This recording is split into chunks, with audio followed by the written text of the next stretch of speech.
My name is Isabel Ramirez, but in my family home, I was nothing more than a disgrace. On Thanksgiving night in Colorado Springs, my father, Colonel Richard Ramirez, retired, raised his glass high. His voice boomed across the cabin, praising my brother Daniel, a Marine Corps major, as the pride of our bloodline. Then his eyes slid past me like I wasn't even there. "A son who brings honor," he declared, "not a daughter who quit for a meaningless desk job." The laughter died. Every eye turned away. I sat frozen, a ghost at my own table. What they didn't know was that my so-called desk job was a cover for missions my brother doesn't even have clearance to hear. They wanted me invisible. Instead, they were about to meet Spectre.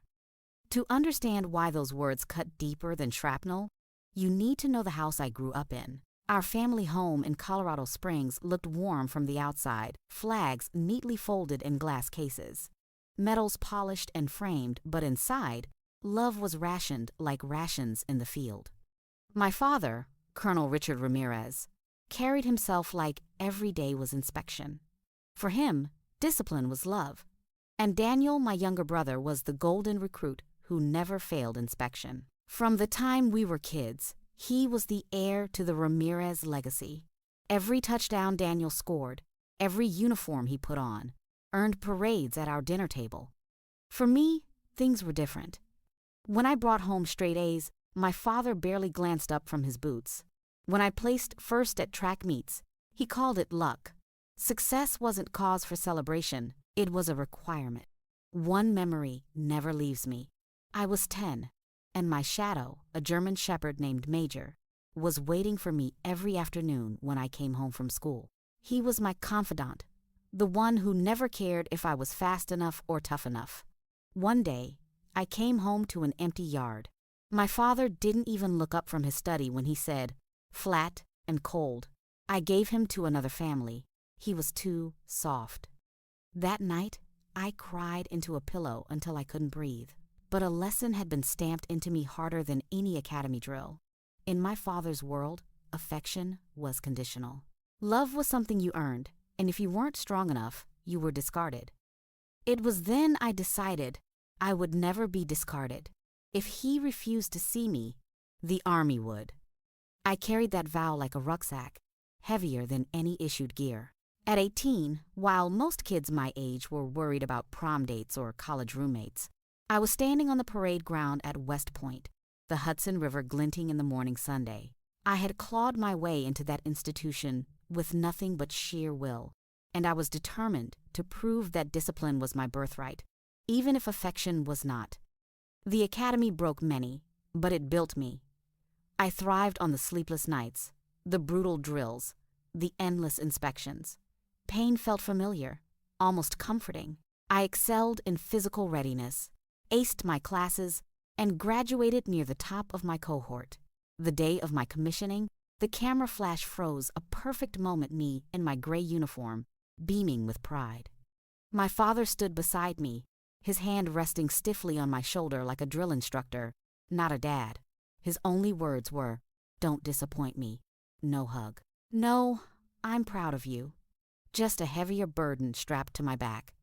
2 years later, Daniel graduated basic training at Paris Island. He wasn't even an officer, but my father threw him a backyard party with banners, speeches, and a crowd of relatives. I stood in the corner, watching as Dad slung an arm around his Marine son like a king presenting his heir. That's when I understood the Ramirez rules. For me, achievement was mandatory. For Daniel, it was celebrated. My own path soon veered into shadows. A recruiter approached me quietly, sliding across classified paperwork that never left the room. I had been selected for a special mission unit under JSOC, one of those commands whose names don't appear on websites or brochures. Getting in required surviving a crucible designed to break even the strongest soldiers. I emerged battered, scarred, but accepted. My call sign, Spectre. But my family could never know. To them, I became the daughter who quit. I delivered the lie like a poison pill. I was leaving active service for a desk job in logistics. My father's face hardened, his disappointment carved deep. He turned to the window, muttering, "I thought you were made of better stuff." My mother cried not for me, but for the shame, and I had to let it happen. The truth was classified, sealed behind layers of clearance. So began the double life. By day, I was Isabel Ramirez, supply chain manager, trapped in a cubicle with the drone of fluorescent lights. My boss, Gary, would drop stacks of invoices on my desk and remind me to smile more. I nodded, swallowed the bitterness, and typed. To my family, I was a failure wearing office clothes. By night, I was Colonel Ramirez Specter, covered in grime and sweat, whispering commands into a comms unit as my team moved silently through alleys in nameless villages. On one side, stale coffee and spreadsheets. On the other, night vision and satellite feeds. Two realities tearing me in half. The strain showed in small ways. I missed birthdays, holidays, and the rare times I showed up. My parents only asked about Daniel's latest achievement. Thanksgiving dinners turned into rituals of humiliation. Dad's speeches praising the true warrior. Daniel, my own service buried in secrecy, went unseen. The lowest moments weren't the firefights overseas, but the loneliness back home, like the night my old pickup died on I-25 during a snowstorm. I could have called my father, but I knew I'd get a lecture about poor maintenance. I could have called Daniel, but he'd treat me like an idiot. So I called a tow truck, sat alone in the freezing cab, and paid the $1,000 repair bill myself. That was the cost of being invisible. Sometimes I'd replay a memory of General Ann Dunwoody speaking at West Point. I never thought about being the first woman. I just thought about being the best officer I could be. Those words stayed with me like an ember in the cold. They reminded me why I endured. Still, the cracks widened. Every mission I commanded abroad saved lives, but back home I couldn't save my own dignity at the dinner table. My father's West Point ring, the family legacy, glinted on his finger as if it was already destined for Daniel. Each time I saw it, I felt both the weight of tradition and the sting of exclusion. Then came the call that shifted everything. My parents rang one Saturday, voices honeyed with false warmth. After pleasantries, the truth emerged. Daniel was applying for a prestigious course, and they wanted me to use my connections to push his application. The same cover job they scorned was suddenly useful. When I hesitated, my father snapped, "Stop pretending to have principles. Don't disappoint this family any further." I caved, as I always had, and hated myself for it. That night, rage boiled over into tears I hadn't shed in years. I realized the pattern would never end. To them, I was not a daughter. I was a tool. And then came the dinner at the Penrose room. I dressed carefully, foolishly clinging to hope. But hope died when I realized it was a showcase, not a family meal. Guests, business partners, another colonel's wife, all there to witness Daniel's coronation. When my father pulled out the velvet box and handed the West Point ring to Daniel, bypassing me entirely, my chest went hollow. That ring should have been mine. Instead, I became a prop, proof of their narrative. In that moment, I knew. The years of silence were over. I rose from my seat, every eye on me. My voice didn't shake. "You're right, Dad," I said. "That ring belongs to the one who carries on your legacy. And now I understand I'm not part of it, and I don't want to be."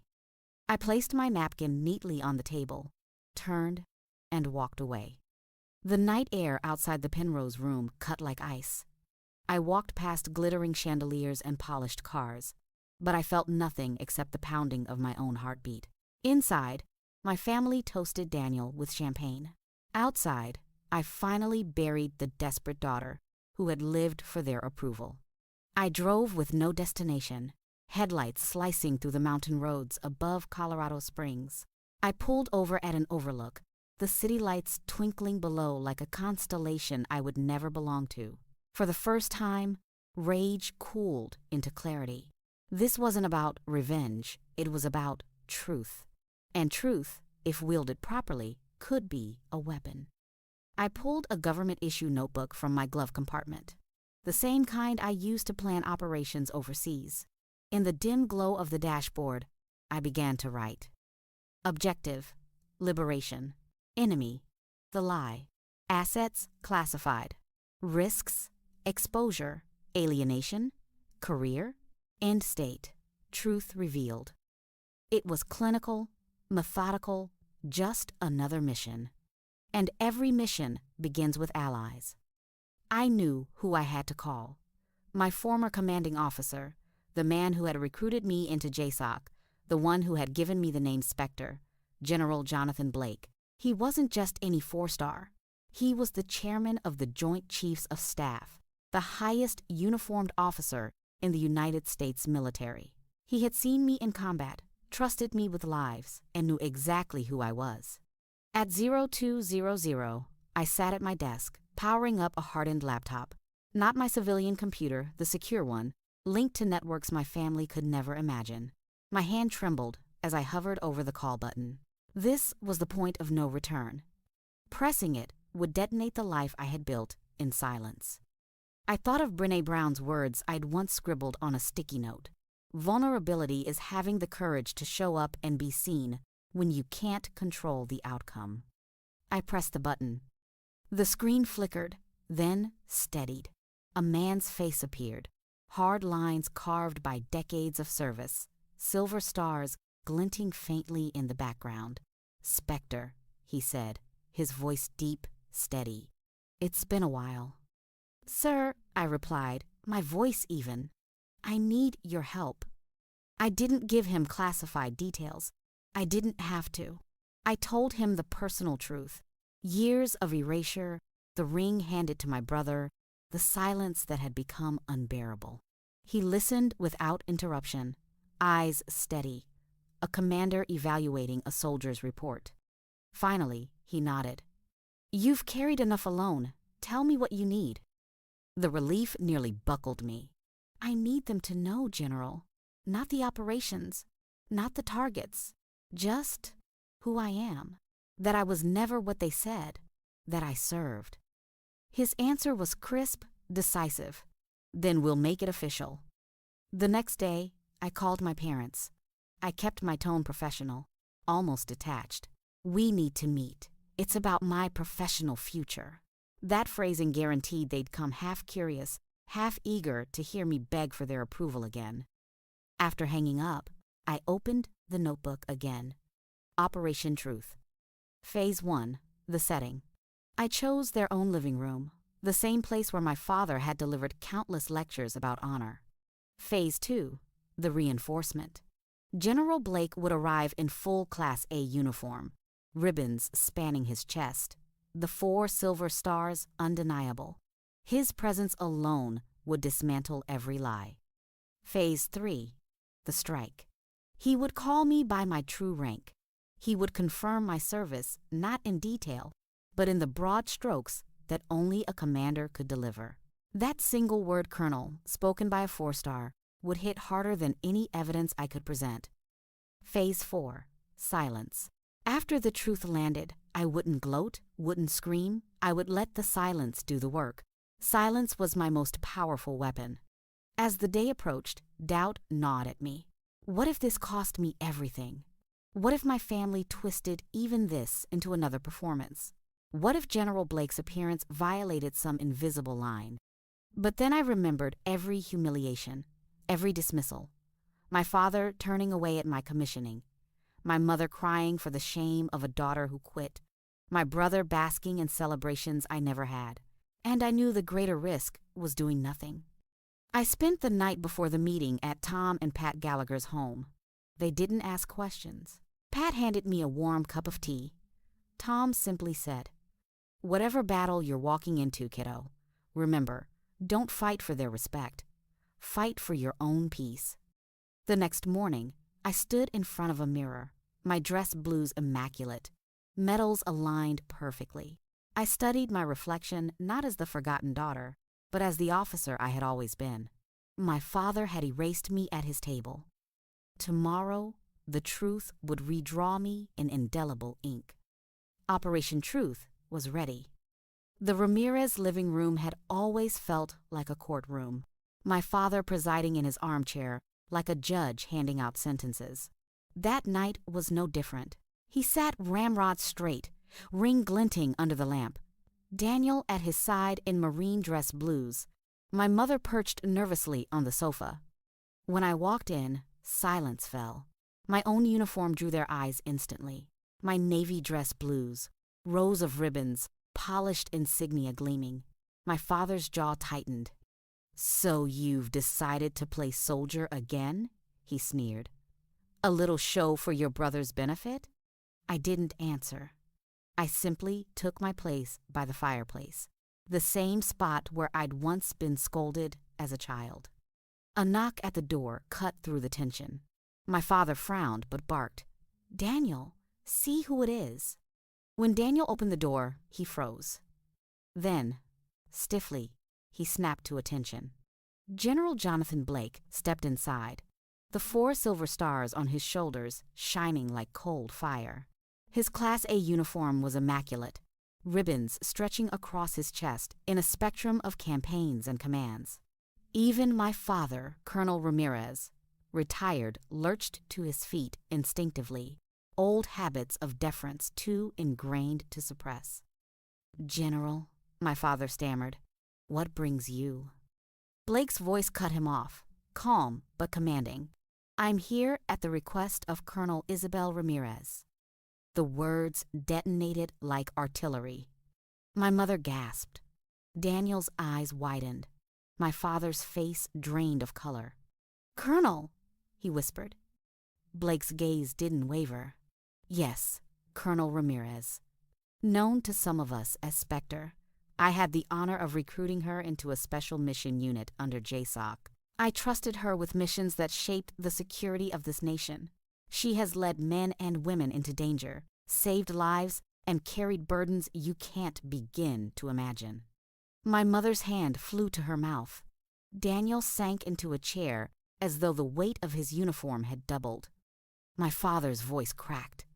"That can't be," she told us. She left. That was a cover," Blake said sharply. "A necessity to protect operational security. You see, not everyone earns the right to know the truth, even family." The silence that followed was heavy, suffocating. I let it stretch, the way silence does when truth settles deeper than words. Finally, I spoke, my voice steady. "All those years you called me a disappointment. All those dinners where I sat invisible while you toasted Daniel. All the times you said I wasn't strong enough. I was carrying out missions you don't even have clearance to read." Daniel looked at me, eyes wide, as if seeing me for the first time. "Izzy, you were Spectre?" I nodded once. "Yes. While you were being celebrated at home, I was leading raids in cities you'll never visit. Every scar I bear came from battles fought in silence." My father swayed, gripping the arm of his chair. "Why didn't you tell us?" I stepped closer, metals glinting under the light. "Because the uniform isn't about telling stories at Thanksgiving. It's about carrying the weight so others don't have to. I gave you the only truth I could, my silence, and you used it to erase me." Blake stepped forward, his presence filling the room. "Colonel Ramirez has earned more than silence. She has earned respect. I would serve under her again without hesitation. Can you say the same?" My father's lips trembled. For the first time in my life, I saw not the Iron Colonel, but an old man crushed by the enormity of his mistake. He sank back into his chair, unable to meet my eyes. My mother wept openly, whispering apologies too late to matter. I turned to Daniel. "All my life, I envied you. You had what I never did, their pride. But now you know the truth. I wasn't their disgrace. I was their shield." Daniel's face crumpled. "Izzy, He stopped, words failing. Then he stood, slowly, and saluted me. Not as a brother, but as a Marine, acknowledging a superior. The gesture hit harder than anything my father could have said. I returned the salute, then lowered my hand. "General Blake, thank you," I said quietly. He nodded. My duty was simple: to confirm the truth. The rest is yours." With that, he turned and left, the echo of his boots marking the end of an era. I looked back at my family one last time. You wanted a daughter who begged for your approval. She doesn't exist anymore.